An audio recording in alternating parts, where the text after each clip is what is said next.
Everyone, मैं सुनीता सिंह स्वागत करती हूँ आप सभी का एयर केमिस्ट्री क्लासेज में। और अभी अपने क्लास में करेंगे क्लास 12 केमिस्ट्री चैप्टर 2 सॉल्यूशन का टॉपिक है colligative properties and determination of molar mass. NCERT का टॉपिक है ये। तो यहाँ पे आज अभी जो आप वीडियो देखेंगे इसमें आप कॉलिगेटिव प्रॉपर्टी जानेंगे क्या होता है और कितने प्रकार का होता है, और उसमें से एक प्रकार को आज पढ़ेंगे, ठीक है। और 1 बाय 1 करके पढ़ेंगे। तो कॉलिगेटिव प्रॉपर्टी में सबसे पहले जान लीजिए, कॉलिगेटिव जो है वो फ्रॉम है लैटिन वर्ड जिसमें को का मतलब होता है टुगेदर और लिगारे का मीन्स होता है टू बाइंड, ठीक है। तो the property of solution which depends on the number of moles of solute, एकदम गांठ बांध लीजिएगा दिमाग में। कॉलिगेटिव प्रॉपर्टी वैसा प्रॉपर्टी होता है सॉल्यूशन का जो डिपेंड करता है मोल ऑफ सॉल्यूट पर, नेचर ऑफ सॉल्यूट पर डिपेंड नहीं करता है, ठीक है। क्या याद रखना है हमें? सिर्फ और सिर्फ आप इतना ही याद रखो, मोल्स ऑफ सॉल्यूट पर डिपेंड करे जो प्रॉपर्टी सॉल्यूशन का, वो कहलाता है कॉलिगेटिव प्रॉपर्टी। क्लियर? तो 4 तरह के कॉलिगेटिव प्रॉपर्टीज होते हैं। लोअरिंग ऑफ वेपर प्रेशर, इसे आप relative lowering of vapour pressure भी कहेंगे, आगे चल के देखते हैं हम लोग। Depression of freezing point, elevation in boiling point of solvent और osmotic pressure of the solution. तो आज का हमारा पहला कॉलिगेटिव प्रॉपर्टी है लोअरिंग ऑफ वेपर प्रेशर। तो इसे समझेंगे और इसको कैसे इसको डिराइव करना है वो देखेंगे, ठीक है। तो देखिए, जब हम लोअरिंग ऑफ वेपर प्रेशर की बात करते हैं तो सबसे पहले वेपर प्रेशर समझेंगे। तो वेपर प्रेशर थोड़ा थोड़ा आपने समझा हुआ है, इसलिए मैं थोड़ा सा ब्रीफ करूंगी सिर्फ यहाँ पे। वेपर प्रेशर का मतलब होता है जब आप लिक्विड को गर्म करते हैं, लिक्विड वेपर में कन्वर्ट होता है और एक टाइम आता है जब इक्विलिब्रियम अटेन हो जाता है, और उस इक्विलिब्रियम के समय वेपर जो प्रेशर एक्सर्ट करता है on the surface of liquid वो कहलाता है क्या? Vapour pressure. क्लियर? अब देखिए, लोअरिंग ऑफ वेपर प्रेशर का मतलब क्या हुआ कि जब आपका सॉल्वेंट अकेला रहता है उस टाइम तो उसका वेपर प्रेशर कुछ अलग होगा, लेकिन जैसे ही उसमें आपने नॉन वोलाटाइल सॉल्यूट ऐड किया,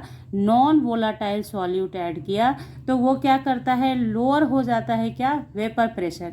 क्यों हो जाता है? क्योंकि नॉन वोलाटाइल सॉल्यूट है। तो जब आप देखिए, इस बर्तन में अगर हमने लिया हुआ है, इसमें आपने सॉल्यूट और सॉल्वेंट डाला, तो यहाँ पे सॉल्वेंट सॉल्यूट सब होता है। मैंने इस तरह से पढ़ाया है आपको, सारे लिंक आपको डिस्क्रिप्शन बॉक्स में मिलेंगे। 1 बाय 1 सॉल्यूशन का एक एक टॉपिक में पढ़ा रही हूँ आपको। तो देखिए, जो नॉन वोलाटाइल सॉल्यूट पार्टिकल है वो तो होगा नहीं वेपर में कन्वर्ट, सिर्फ वेपर में कौन कन्वर्ट होगा? सॉल्वेंट कन्वर्ट होगा, जिसके कारण क्या हो जाता है? लोअरिंग ऑफ वेपर प्रेशर हो जाता है, ठीक है। तो वो उसी बातों को यहाँ लिखा गया है, उसी बातों को मैंने यहाँ लिखा है, ठीक है। तो देखिए, लोअरिंग ऑफ वेपर प्रेशर क्या हो गया? The difference between the vapour pressure of pure solvent and the vapour pressure of solution is called lowering of vapour pressure. तो ऑब्वियस है कि vapour pressure of pure solvent जो होगा वो ज़्यादा होगा then vapour pressure of solution, क्योंकि solution तब बनता है जब उसमें आप सॉल्यूट ऐड करते हैं। तो यहाँ पे आपको लिखा गया कि वेपर, मान लीजिए let vapour pressure of pure solvent P0 इसे बोलेंगे, vapour pressure of solution PS हो गया। तो लोअरिंग ऑफ वेपर प्रेशर क्या हो गया? प्योर सॉल्वेंट माइनस सॉल्यूशन, यानी vapour pressure of pure solvent से माइनस कर दीजिए वेपर प्रेशर ऑफ सॉल्यूशन, ठीक है, जिसे आप डेल्टा P से दिखा सकते हैं, यानी चेंज इन वेपर प्रेशर, यानी प्योर सॉल्वेंट का ज़्यादा है, सॉल्यूशन का कम है, माइनस करेंगे तो जो निकलेगा चेंज उसे ही लोअरिंग ऑफ वेपर प्रेशर कहते हैं, ठीक है। अब आते हैं relative lowering of vapour pressure. तो देखिए, लोअरिंग ऑफ वेपर प्रेशर जो आपने पढ़ा, change in vapour pressure of pure solvent and solution, उसमें जब आप प्योर सॉल्वेंट से डिवाइड कर देते हैं vapour pressure of pure solvent से, तो वो हो जाता है relative lowering of vapour pressure. तो उसी चीज़ों को यहाँ पे लिखा गया है, आप इसको लिख सकते हैं जो मैंने समझाया आपको। Ratio of lowering of vapour pressure to the vapour pressure of pure solvent at the given temperature is called relative lowering of vapour pressure, ठीक है। तो इसको इस तरीके से लिखेंगे, ये आपने पीछे देखा अभी, P0 PS by P0 relative lowering of vapour pressure हो गया। आप इसको डेल्टा P भी लिख सकते हैं बटे P0, और इस चीज़ को आप शॉर्ट में RLVP भी लिख सकते हैं। अब आए, जैसे ही वेपर प्रेशर की बात होती है तो राउल्स लॉ को आना ज़रूरी है। राउल साहब आएंगे और वो बताएंगे आपको कि कैसे आप मोलर मास निकाल सकते हैं इसका यूज करके, ठीक है। तो सबसे पहले जान लीजिए कि राउल्स 1887 में इन्होंने एक लॉ दिया।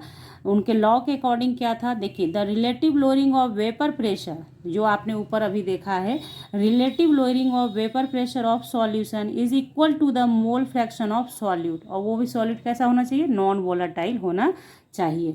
तो बस जो स्टेटमेंट है ये आपको याद रखना है, जो इन्वर्टेड कॉमा के अंदर है ये बात का आपको लिखना है। और कोई मेहनत है, relative lowering of vapour pressure, बस आपके दिमाग में इमेज तैयार हो गया कि P naught minus P S divided by P naught, ठीक है। तो ये हो गया relative lowering of vapour pressure is equal to the mole fraction of solute, mole fraction of solute. यहाँ पे मैंने ये लिख दिया है आपको, ये आपका RLVP है, मोल फ्रैक्शन ऑफ सॉल्यूट है यहाँ पे, ठीक है।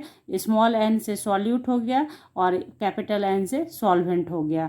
तो जब आप सॉल्यूट में टोटल नंबर ऑफ मोल से डिवाइड करेंगे तो वही मोल फ्रैक्शन होता है, ठीक है।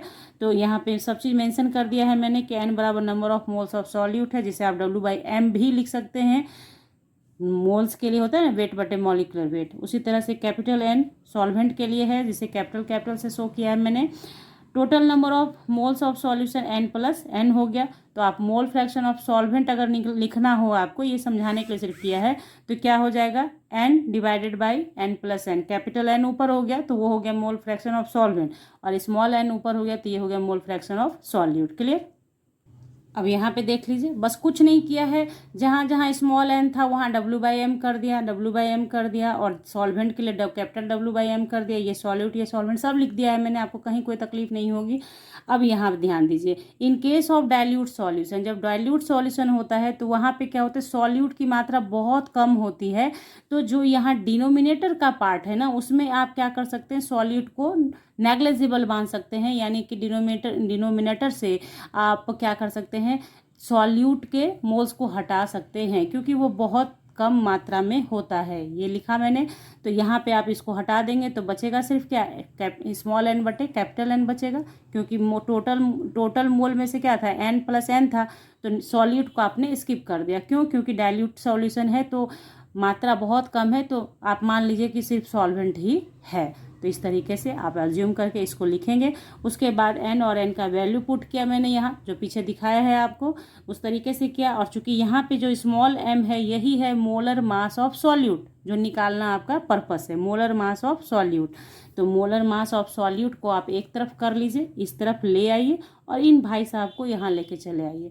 ये इधर आ गए, क्रॉस होके इधर आ गए, ये क्रॉस होके यहाँ आ गए, तो यहाँ लिख दिया मैंने।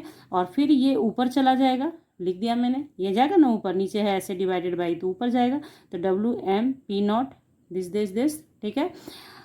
इसको चाहें तो आप डेल्टा P भी लिख सकते हैं, नो प्रॉब्लम, ओके। तो यहाँ पे मैंने उसे लिख भी दिया है कि आप कंफ्यूज ना हो कुछ किसी भी तरीके से। तो ये यहाँ पे आपका W यानी मोलर मास ऑफ सॉल्यूट आपने निकाल लिया, क्या यूज़ करके, relative lowering of vapour pressure. अब आइए यहाँ पे एक क्वेश्चन का आंसर करती हूँ आपको, कि आप कहेंगे इसको पढ़ने का फ़ायदा क्या हुआ। एक तो क्वेश्चन आएगा कि अगर relative lowering of vapour pressure को डिफाइन कीजिए, तो आप इसको लिखेंगे, या Raoult's law of relative lowering of vapour pressure क्या है, तो आप इसको लिखेंगे, और यहाँ तक लिखेंगे जहाँ तक मैंने बनाया है। 3 मार्क्स का होगा तो अब अब 2 मार्क्स का होगा तो फिर आप सिर्फ डेफिनेशन लिख के और सिर्फ वहाँ पे जो पार्ट्स था वो लिख के भी छोड़ सकते हैं, ठीक है। अब आता है न्यूमेरिकल का बात। तो न्यूमेरिकल प्रॉब्लम जब आपके सामने आता है तो आप देखिए कि इन्फॉर्मेशन क्या क्या दे रखा है। अगर आपका रिलेटिव लोअरिंग ऑफ वेपर से रिलेटेड कुछ इन्फॉर्मेशन है, इट मीन्स कि वहाँ पे जो मोलर मास निकालेंगे आप सॉल्यूट का, वो किसका यूज़ करके निकालेंगे, relative lowering of vapour pressure का यूज़ करके निकालेंगे। इसलिए मैं हमेशा आपको सिखाती हूँ कि न्यूमेरिकल प्रॉब्लम आए, गिवन क्या है देखिए, और उस गिवन पे कौन सा फॉर्मूला पुट होगा वो आपको खुद से खुद समझ में आने लगता है जब आप प्रैक्टिस करते हैं तो, ठीक है। तो आई होप कि ये वीडियो आपके लिए हेल्पफुल हो। कॉलिगेटिव प्रॉपर्टी से आप अवेयर हो गए कि क्या होता है, और पहला कॉलिगेटिव प्रॉपर्टी भी आपने पढ़ लिया। अब दूसरा कॉलिगेटिव प्रॉपर्टी हम लोग दूसरे क्लास में पढ़ेंगे। तो आप करना क्या है तब तक के लिए आपको कि इस वीडियो को लाइक कर देना है, शेयर कर देना है, और चैनल को सब्सक्राइब कर लेना है बेल आइकन को दबाकर, ताकि वीडियोज़ की नोटिफिकेशन आपको समय से मिल जाए। तो मिलेंगे आपसे नेक्स्ट क्लास में नेक्स्ट वीडियो के साथ, तब तक के लिए bye, thank you, take care, have a nice day बच्चों।